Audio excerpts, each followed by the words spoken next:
Welcome back to another technical deep dive here in the debug zone. Today, we're tackling a big question and breaking it down with insights from other users. Hopefully, this clears up some misconceptions and helps you get the answer you need. So buckle up, stay a little curious, and let's jump right in.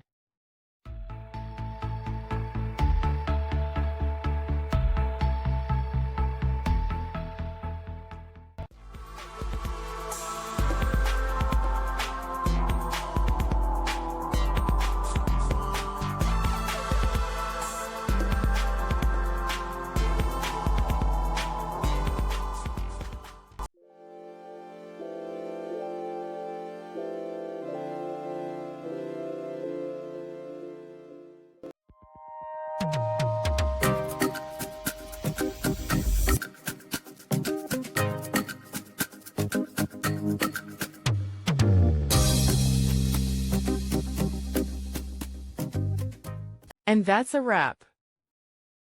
I hope you found the answer you were looking for. If you did, take a second to hit that subscribe button. It really helps out. And let me know in the comments which solution worked best for you. See you next time in the debug zone.